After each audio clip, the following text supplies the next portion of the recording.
할렐루야. 오늘은 누가복음 7장 말씀 여러분에게 소개를 시켜드리겠습니다. 누가복음 7장 36절에서 끝절까지 말씀인데요. 누가복음은 그 내용이 너무나 풍성하기 때문에 정말 그 한 장 한 장이 예수님의 기적뿐만 아니라 여러 가지 예수님의 정말 놀라운 그러한 이제 교훈이 담겨져 있기 때문에 정말 그 좋은 성경이라고 할 수가 있죠. 그 초대 교회는 그 마르시온이라는 이제 물론 이제 나중에 이단 학설로 그렇게 이제 판명이 됐었는데 그가 왜 그런 판명을 받았냐 하면 이 복음서에서는 누가복음만을 그는 인정을 했던 것입니다. 그 복음서에 마태복음도 있고 마가복음도 있고 누가복음도 있고 또 요한복음도 있지 않습니까? 그 시간차는 있지만은 그리고 이제 그 복음서의 원복음이라고 할 수 있는 또 마가복음이 최초로 쓰여졌죠. 마가에 의해서 쓰여졌는데 이제 마가의 그 마가의 내용을 이제 누가나 마태가 많은 이제 그러한 살을 붙여서 그 누가복음은 무려 24장까지 그렇게 마가복음은 16장까지 뿐이 없잖아요. 그런데 이제 그 많은 이제 살을 붙여서 그 풍성한 내용을 만들었고요. 또 마태는 무려 28장까지 더 긴 그런 이제 그 복음서를 썼습니다. 그런데 이제 마르시온 이 사람은 그 누가복음의 그 아주 풍성하고 또 영적이고 특히 이제 누가는 그 성령을 충만하게 그 강조하는 그러한 이제 사람이었잖아요. 그래서 아주 영적인 복음서다 해서 누가복음 하나만을 그가 인정을 했기 때문에 이제 나중에는 그가 이단자로 그렇게 이제 그 판명이 났습니다. 그러나 하여튼 그럴 정도로 누가복음은 정말 영적인 복음서이자 또 굉장히 내용이 풍성한 그런 다른 복음서에 비해서 굉장히 예수님의 사역을 입체적으로 그렇게 묘사한 그러한 누가의 작품이라고 할 수가 있습니다. 그 오늘 내용을 한번 또 제가 읽어드리겠습니다. 누가복음 7장 36절입니다. 한 바리새인이 예수께 자기와 함께 잡수시기를 청하니 이에 바리새인의 집에 들어가 앉으셨을 때에 바리새인은 예수님께서 별로 이제 달가워하지 않는 그 부류에 속하는데 그래도 이제 이 바리새인이 예수님을 자기 집에 초청을 한 것이죠. 37절입니다. 그 동네에 죄를 지은 한 여자가 있어 예수께서 바리새인의 집에 앉아 계심을 알고 향유 담은 옥합을 가지고 와서 여기 이제 불청객이 한 사람 등장을 하는데 바로 그 동네 여자였는데 죄를 지은 여자였다. 이렇게 말씀하고 있는 걸 봐서는 그 죄를 지은 그 사실이 그 동네에서는 이렇게 파다하게 소문이 난 그런 이제 죄 지은 여인이 아니었을까 그렇게 이제 생각이 되죠. 그러니까 이제 이렇게 그 공경연하게 죄를 지은 여인이니까 이 바리새인 시몬의 집에 초청을 받았을 리는 없죠. 더군다나 그 당시에는 죄 지은 여자는 아주 돌로 쳐서 뭐 죽일 정도로 굉장히 그 타부시하는 그 엄중한 때 아니었습니까? 그런데도 불구하고 이 죄 지은 여인이 용감무쌍하게 그 예수님께로 다가오는 것입니다. 사람들이 참 얼마나 놀랬겠습니까? 그런데 그냥 빈손으로 온 것이 아니라 향유 담은 옥합을 가지고 왔다는 것입니다. 여러분이 뭐 많은 설교에서 들어보셨겠지만은 이 당시에 그 옥합, 향유 담은 옥합은 그 여인들이 이제 결혼할 때 가져가는 거로 거의 굉장히 값비싼 그런 그 지금 시세로 하면 한 2천만 원 그 옥합의 그 가치가 그렇게 굉장히 비싼 그러한 그 자기 전 재산이라고 할 수 있는 귀한 물건이죠. 그걸 가지고 왔다고 성경에는 기록되어 있습니다. 그런데 이 여인이 이제 그 옥합만 가지고 온 것이 아니라 그의 행동 거지가 놀랍습니다. 38절 예수의 뒤로 그 발 곁에 서서 울며 눈물로 그 발을 적시고 자기 머리털로 닦고 그 발에 입 맞추고 향유를 부으니 그 예수님을 향해서 정면으로 오지도 않고요. 뒤로 갑니다. 앞으로는 너무나 조심스러워서 예수님 뒤로 살금 와서 예수님의 발 곁에서 이제 눈물을 흘리면서 자기의 머리털로 예수님 발을 닦았다는 것이죠. 그리고 향유를 부었다. 그 비싼 향유를 예수님의 발에다가 부었다는 것이죠. 이거 뭐 놀라운 그런 일이 지금 초청받으신 예수님, 그 바리새인 시몬의 집에 초청받으신 그 예수님에게 지금 이러한 일이 일어나고 있는 것입니다. 39절 제가 또 읽어드리겠습니다. 예수를 초청한 바리새인이 그것을 보고 마음에 이르되 이 사람이 만일 선지자라면, 이 사람은 예수님을 가르치는 거죠. 이 사람이 만일 선지자라면 자기를 만지는 이 여자가 누구며 어떠한 자 곧 죄인인 줄을 알았으리라 하거늘. 이제 당시 바리새인 시몬이 생각하기를 예수님이 뭐 이적과 기사를 행하시고 그 다른 사람의 속 마음까지도 다 꿰뚫고 아시는 그런 선지자라고 그는 이제 생각했던 것이죠. 물론 예수님은 다른 사람의 속 마음을 다 읽으시는 전지전능하신 하나님이셨죠. 그런데 이 죄인임을 우리 동네 사람들도 다 알고 있는 이 죄인 여인이 지금 예수님의 발을 이렇게 닦고 만지고 있는데 그런데 그거를 허락한다는 사실에 대해서 바리새인 시몬은 놀라는 것이죠. 이 선지자가 가짜가 아니야? 예수님이 가짜가 아닌가? 자기가 초청은 했지만 지금 이 죄인도 몰라보고 자기네들은 다 안다는 거죠. 이 여인이 죄인이라는 것을. 40절에 드디어 예수님께서 말씀하십니다. 예수께서 대답하여 이르시되 시몬아 내가 네게 이를 말이 있다 하시니 그가 이르되 선생님 말씀하소서. 이제 예수님이 드디어 이제 시몬에게 깨닫게 해 주시는 거죠. 41절 이르시되 빚주는 사람에게 빚진 자가 둘이 있어 하나는 500데나리온을 졌고 하나는 50데나리온을 졌는데 42절입니다. 갚을 것이 없으므로 둘 다 탕감하여 주었으니 둘 중에 누가 그를 더 사랑하겠느냐.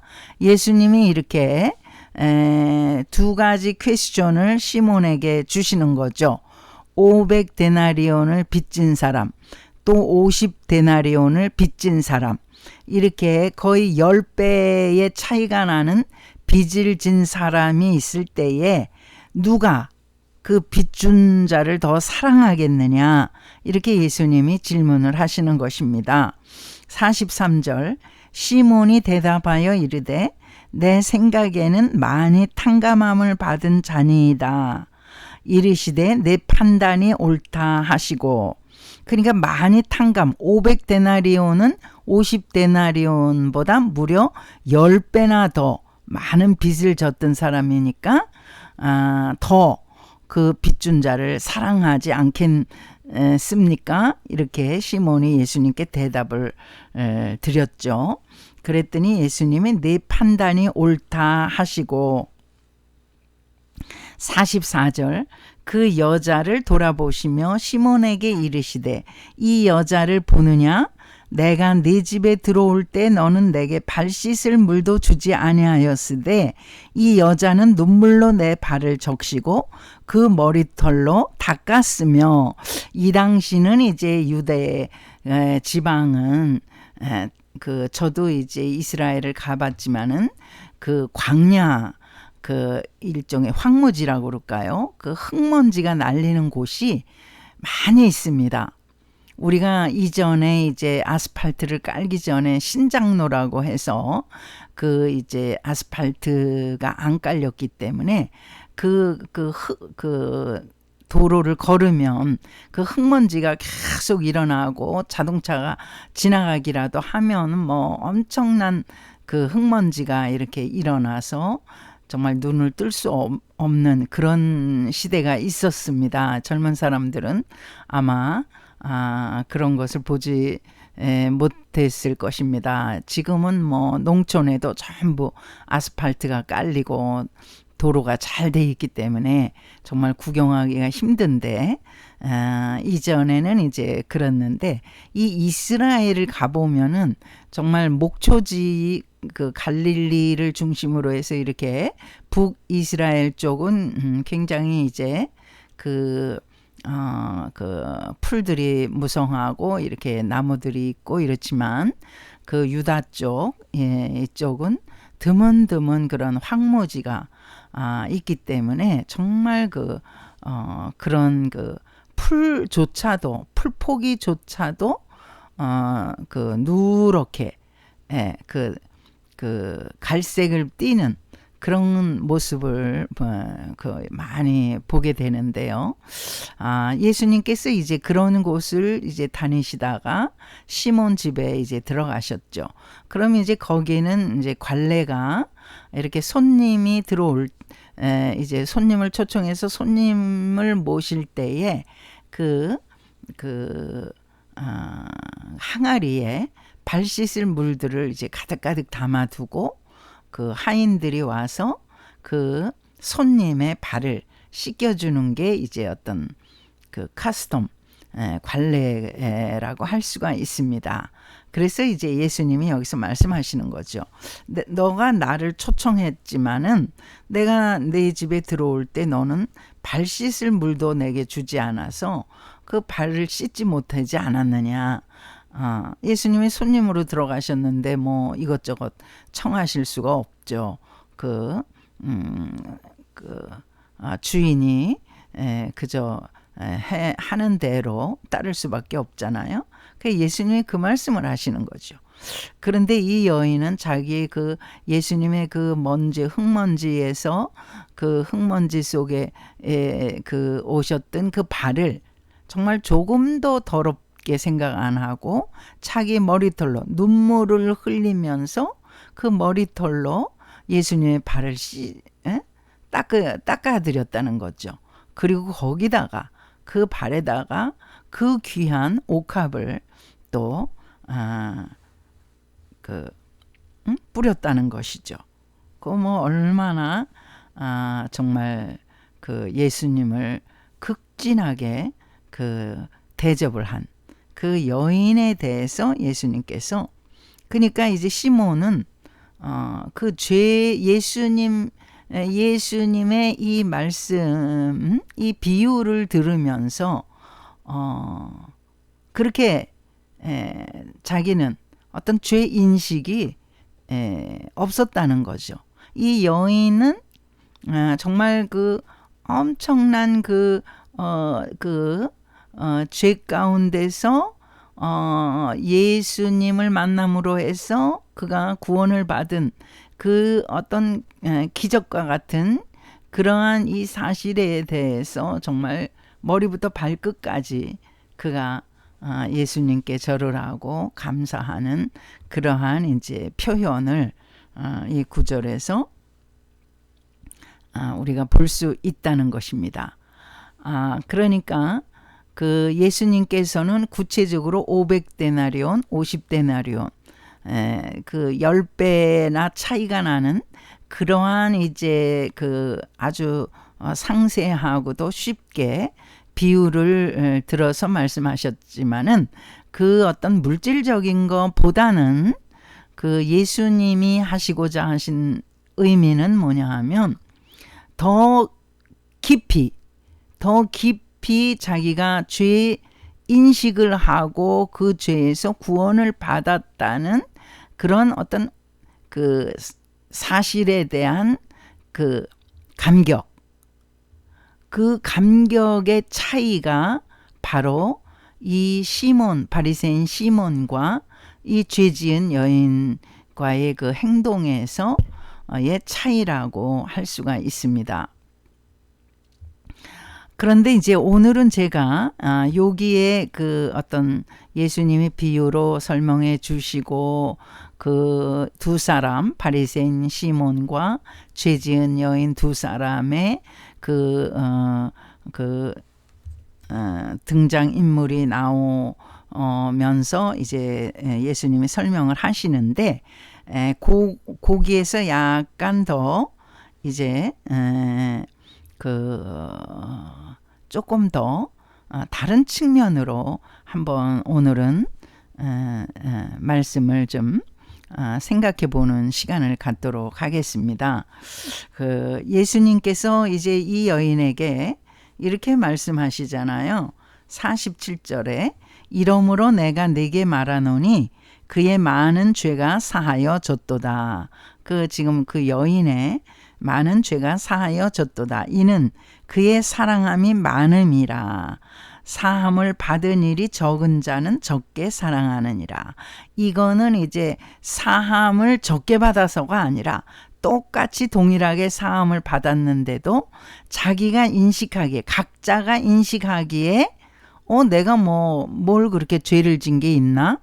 내가 그렇게 다른 사람보다 죄가 많은가? 이러면서 자기 죄에 대한 깊은 어떤 그 회개의 뉘우침에 따라서 그 자기 죄에 대한 인식에 따라서 그 구원의 질적인 어떤 그 행동의 결과가 나타난다고 우리 주님이 말씀하시는 거죠.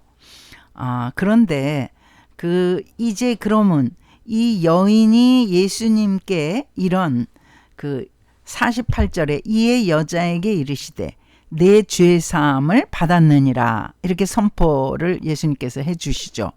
내가 죄 사함을 받았느니라. 그리고 오늘 이 내용을 조금 더 깊이 들어가서 그러면 이 여인은 예수님께서 이렇게 죄 사함의 선포를 받았기 때문에 이때부터 이 여인이 구원을 받은 것인가? 아니면 이 여인이 예수님에게 그 옥합을 깨뜨려서 그 머리털로 예수님의 발을 닦고 그 다음에 옥합을 깨뜨려서 예수님의 발에 붓고 이럴 때는 그러면 아직까지 이 여인은 구원을 받지 못한 것인가? 그런 부분을 한번 생각해 보는 시간을 갖겠습니다. 이 구원파에 속한 그런 이제 이단이라고 우리는 정통 교단의 교회에서는 이제 이단으로 이렇게 치부를 하는데요. 그들의 이제 그 질문의 특징은 뭐냐면요. 당신은 언제 구원을 받았습니까? 이렇게 질문을 하는 거예요. 크리스천들에게.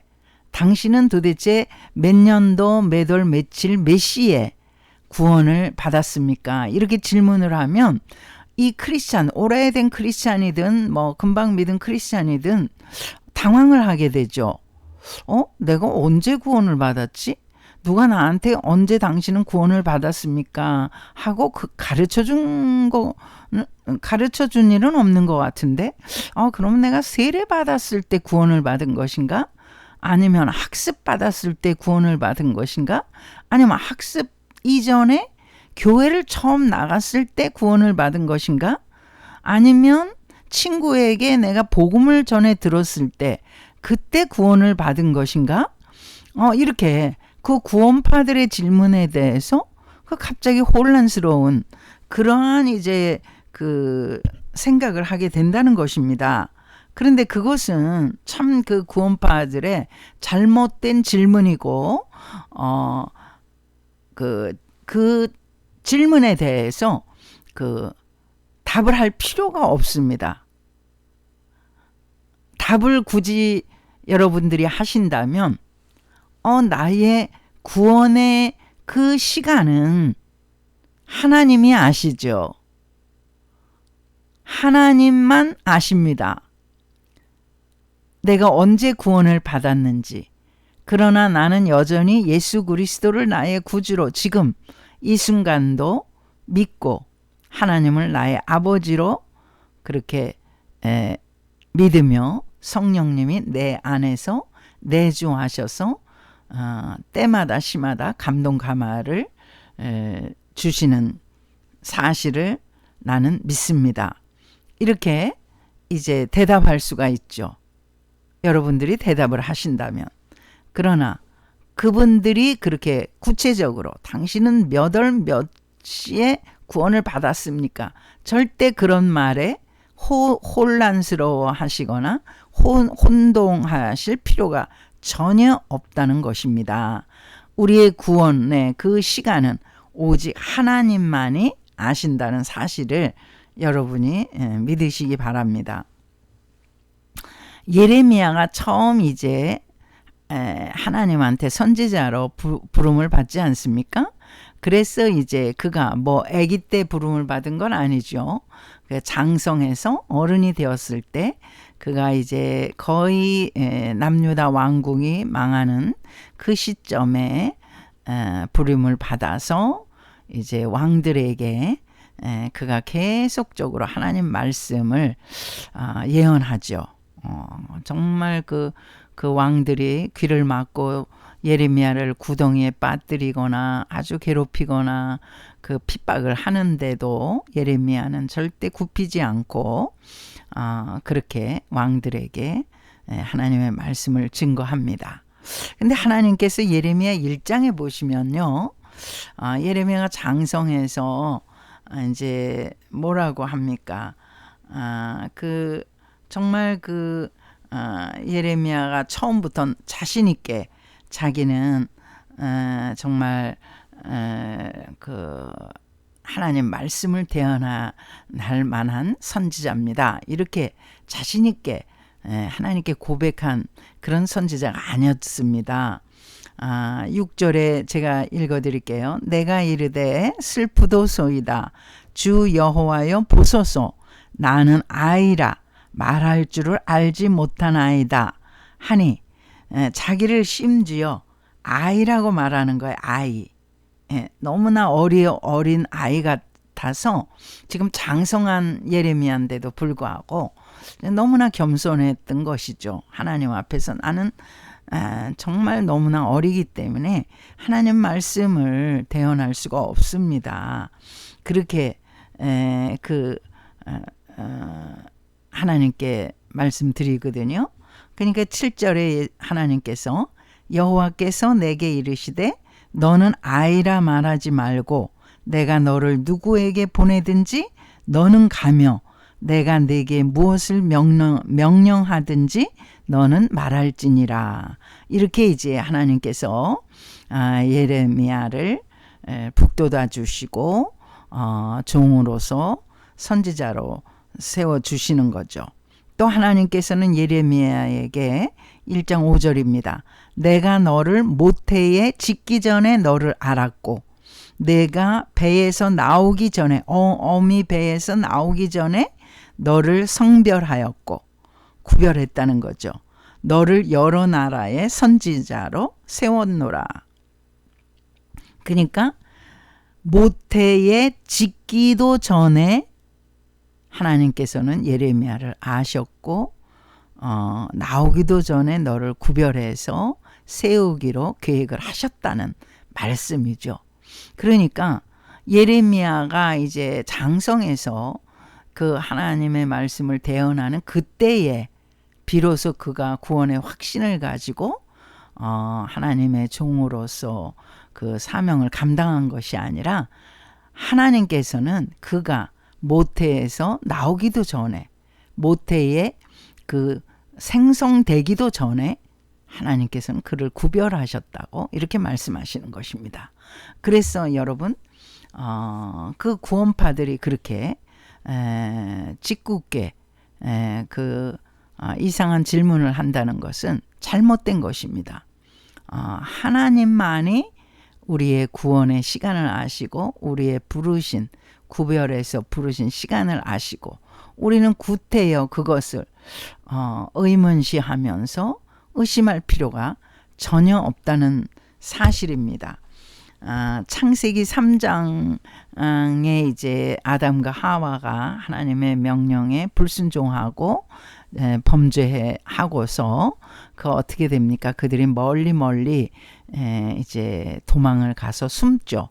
뭐 도망을 가서 숨는다 해도 에덴 동산 안에 하나님이 지으신 동산 안에 숨었을 텐데 그들은 어리석기 때문에 정말 그 하나님으로부터 숨었다고 그렇게 이제 생각을 했을 것입니다.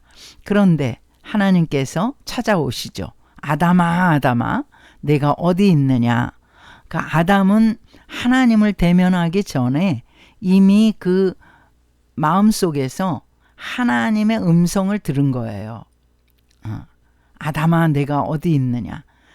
하나님의 음성을 듣는 거예요. 우리도 이제 교회에 나가기 전에 우리가 세례 받기도 전에 이미 우리의 마음속에 하나님이 우리의 마음에 감동 감화를 주시는 거예요. 하나님의 영이 성령이죠. 성령님께서 우리의 마음을 주장하시는 거예요. 그래서 감동을 주시는 거예요. 내가 이렇게 살면 안 되겠다. 내가 하나님께로 나아가야 되겠다. 나의 죄를 하나님께 고백해야 되겠다. 이렇게 교회도 나가기 전에 이미 우리의 마음속에 이러한 일들이 벌어지고 있는 것입니다. 우리가 맨날 몇 시에 몇 부 예배에 갔기 때문에 구원을 받은 것이 아니라 하나님께서는 이미 오래전에 교회에 나가기도 전에 세례 받기도 전에 우리가 주의 종이 되기도 전에 이미 우리의 마음에 감동 감화를 주시고 성령의 역사가 시작이 되었다는 것을 우리는 깨달아야 하는 것입니다. 이렇게 하나님의 하시는 일은 은밀하면서도 우리가 정말로 분별하고 깨닫고 인식하기도 훨씬 이전에 하나님께서는 일하시고 계신다는 사실이죠. 그러니까 아담과 하와는 하나님의 음성을 그러니까 하나님을 배웁기도 전에 대면하기 전에 하나님의 음성을 듣고 그가 움츠리잖아요. 응? 그러니까 하나님이 찾아오시는 거는 왜 찾아오십니까? 아담과 하와를 벌 주시기 위해서 찾아오시는 겁니까? 너희가 이렇게 나의 말을 불순종하고 범죄했으니까 내가 너를 징벌하리라. 이렇게 하나님이 찾아오신 겁니까? 하나님이 징벌하러 오신 것이 아니라 아담과 하와를 범죄했음에도 축복하시려고 오신 거죠. 그 창세기 3장을 제가 또 한번 찾아서 읽어드리겠습니다. 창세기 3장에 보면은 그 이들이 죄를 짓고 나서 이제 어떻게 합니까? 그 나무 잎으로 이렇게 옷을 해서 입지 않습니까? 누가 가르쳐 주지도 않았는데 부끄러운 거예요. 부끄러워하라고 누가 말하지도 않았는데 자기들 스스로 부끄러운 거예요. 우리가 죄를 지으면, 우리가 범죄하면 누가 당신이 범죄자요, 죄인입니다, 당신이, 이렇게 죄인을 취급하기도 전에 우리는 부끄러운 거예요. 우리 속에 하나님께서 양심이라는 그 기관을 우리에게 만들어 주셔서 가책을 느끼고 얼굴이 뜨거워지고 부끄러움을 느끼게 되는 것입니다. 이 아담과 하와가 그랬습니다. 이들이, 하나님이 그들을 지적하시기도 전에 그들은 너무나 부끄러워서 하나님을 피해서, 하나님의 낯을 피해서 도망갔다고 그랬죠. 숨었다고 그랬죠. 그리고 심지어는 무화과 나무 잎을 엮어 치마로 삼았더라. 그러니까 무화과 나무 잎을 만들어 가지고 옷을 해서 입은 거예요. 자기의 죄를 가리기 위해서. 그랬더니 하나님께서는 그 무화과 나무 잎이라는 게 얼마나 금방 마르겠어요. 그 반나절만 그 동산에 돌아다녀도 아마 바짝 말라서 다 시들어 올라갈 거 아니에요. 그래서 하나님께서는 양을 잡으셔서, 벌써 이 창세기 3장에 양이 나옵니다. 양을 잡으셔서 그 가죽으로 뭐를 해주십니까? 아담과 하와에게 옷을 만들어서 입혀주시는 거예요. 참 놀랍죠? 이 하나님께서는 우리를 찾아오시는 게 정말 징벌하러 오시는 것이 아니라 축복을 주시려고, 우리의 죄를 가져가시려고 그렇게 우리를 찾아오시는 거예요. 우리의 마음에 찾아오시는 거예요. 왜냐하면 우리는 두려워할 필요가 없는 거예요. 우리가 더욱 성령 충만하고 더 주님을 뜨겁게 사랑하면 사랑할수록 더 좋은 일이 많은 것이고 더 축복을 받는 것이지, 그게 두려운 일이 아니에요. 이렇게 하시면, 내게 이렇게 은혜 주시면 하나님이 나를 시키시지 않을까, 하나님이 나의 생활을 막 억압하지 않으실까. 천만의 말씀입니다. 우리는 더 영광스러운 하나님의 자녀가 되는 것이고, 더 하나님과 영광스럽게 동거동락을 하는 것이지, 절대로 하나님의 우리를 억압하고 우리를 뭘 시키고, 우리가 하고 싶지도 않은데 뭘 시키고, 이렇게 잘못 생각하는 분들이 많거든요. 저도 어릴 때 또 그런 생각을 안 해본 사람은 아니요, 부끄럽지만은 그런 고백을 하게 되는데, 21절에 보시면, 창세기 3장 21절에 보시면, 여호와 하나님이 아담과 그의 아내를 위하여 가죽옷을 지어 입히시니라. 그러니까 이 가죽옷은 어디에서 나는 거예요? 양을 잡아서 양의 가죽을 벗겨서 그 양이 희생한 거예요. 아담과 하와의 죄 때문에 양이 희생이 돼가지고 그 가죽으로 하나님께서 가죽옷을 입혀서, 가죽옷은 어떻습니까? 무화과 나무 잎과는 완전히 차원이 다르죠. 이것은 하루 종일 입고 다녀도 말리거나 어떤 시들어 없어지는 게 절대 아니지 않습니까? 여기 창세기 3장 15절을 제가 한번 읽어드릴게요. 하나님께서는 이렇게 찾아오셔서 아담과 하와에게 이 오리지널 가스펠이라고 할 수 있는 원복음이죠. 5절 제가 읽어드리겠습니다. 내가 너로 여자와 원수가 되게 하고 내가 하나님이죠. 너는 바로 사탄입니다. 내가 사탄 너로 여자와 원수가 되게 하고 네 후손도 여자의 후손과 원수가 되게 하리니 여자의 후손은 누굽니까? 마리아 성모 마리아가 잉태하신 예수 그리스도 아닙니까? 예수 그리스도가 사탄과 원수가 된다는 말씀이죠.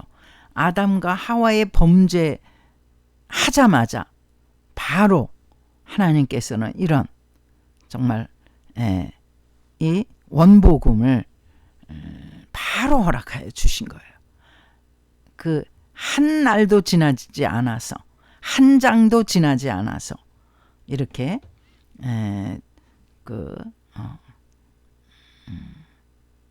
복음 예수 그리스도를 이미 약속을 해 주신 것이죠. 그래서 여자의 후손인 예수 그리스도는 다시 한번 제가 말씀드리지만 우리는 다 남자의 후손이잖아요. 인류는 모두 부정 모혈로 태어났습니다. 그러나 오직 예수 그리스도만이 남자의 후손이 아니라 여자의 후손, 부정 모혈이 아니라 성령으로 잉태되신 분입니다. 그렇기 때문에 그분이 인간으로 오셔서 인간인 죄인인 우리를 구원하실 수가 있는 것입니다.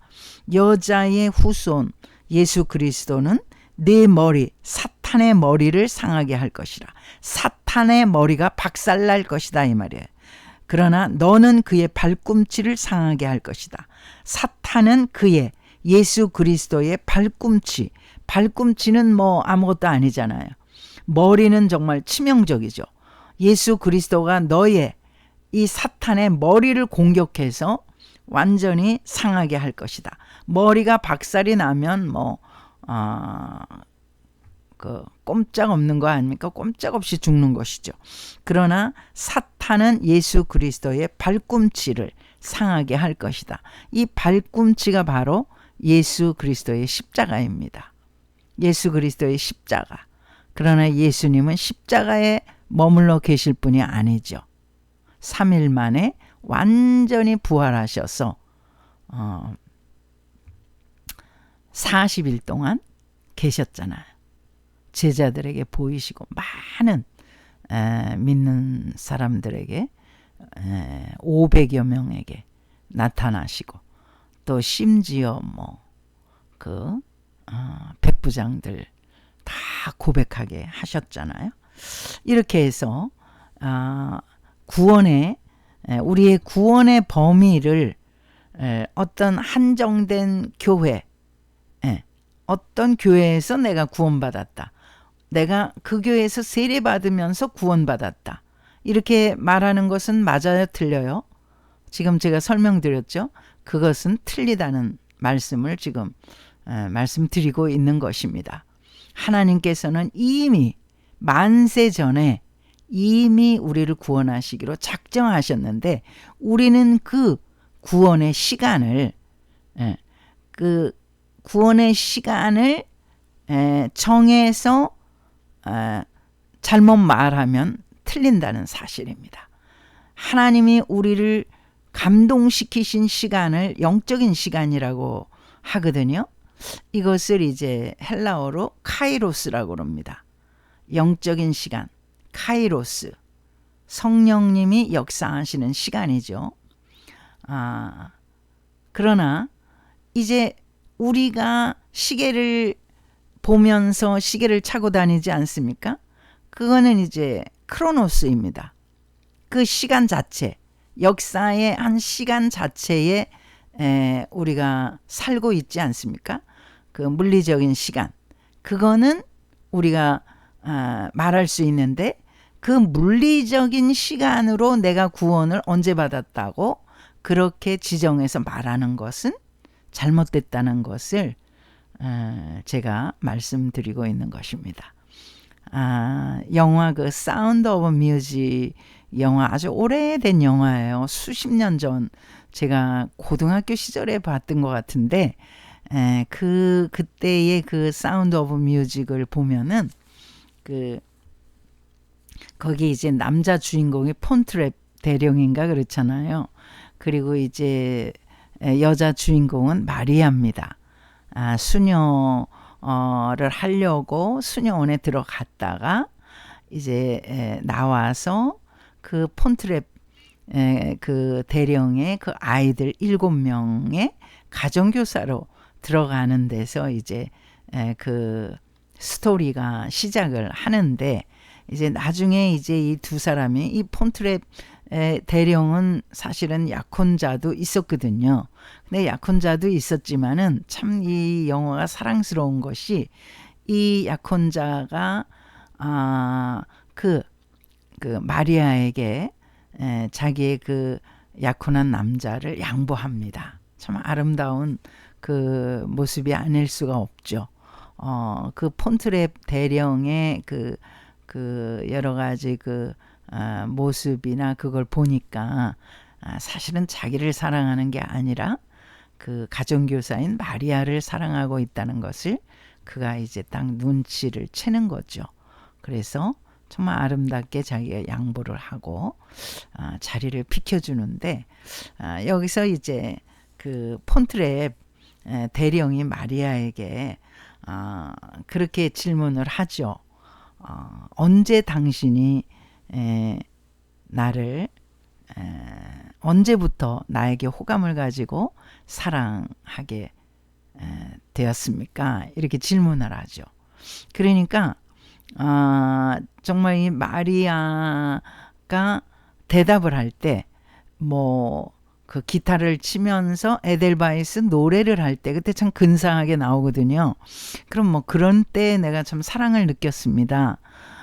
또 이제 마리아는 폰트랩 대령에게 또 묻습니다.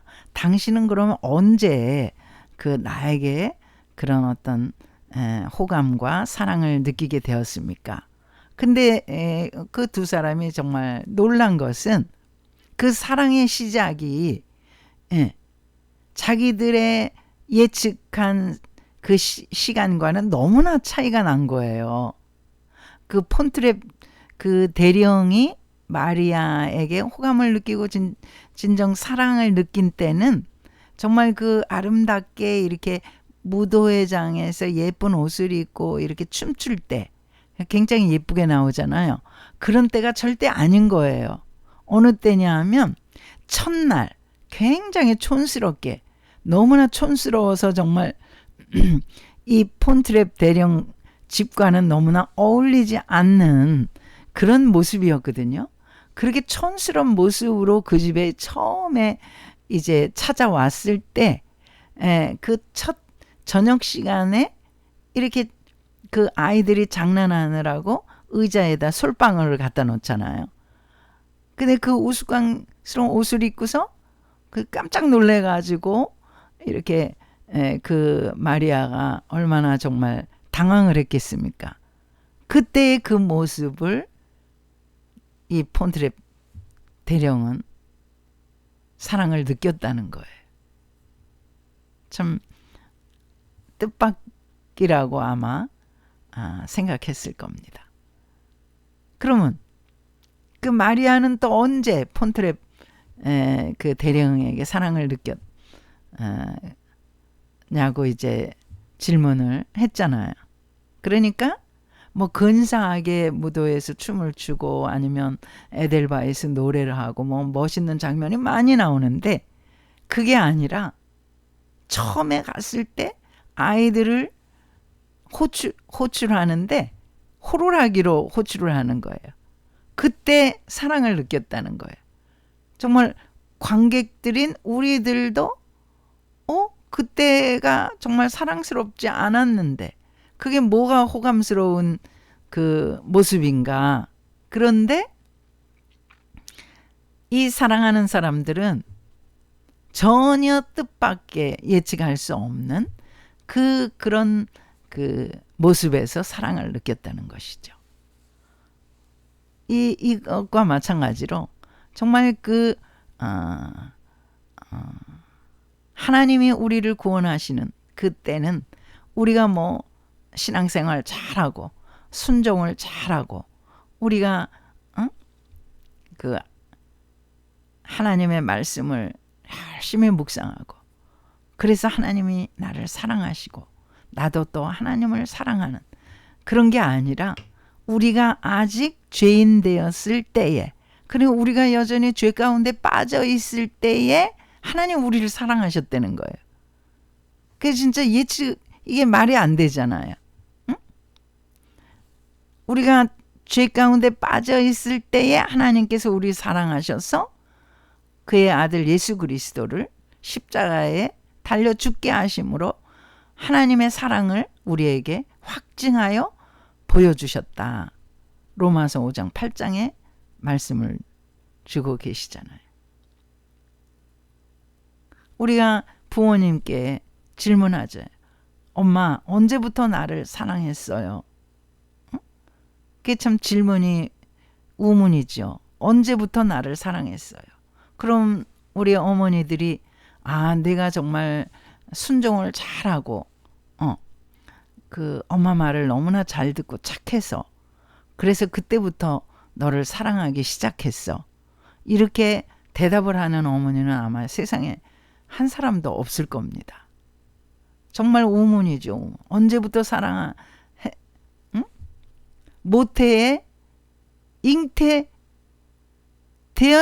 잉태돼서 아직 나오기도 전에 이미 엄마들은 자식을 사랑하기 시작했던 거 아니에요? 그러니까 이 자식들 언제 사랑했느냐 이렇게 질문하는 것은 너무나 오문이라고 할 수가 있습니다. 오늘은 구원의 범위에 대해서 우리가 잘못 알고 있는 그 하나님과 우리와의 그 구원의 그 범위 너무나 격차가 있다는 것을 우리가 생각하고 정말 하나님이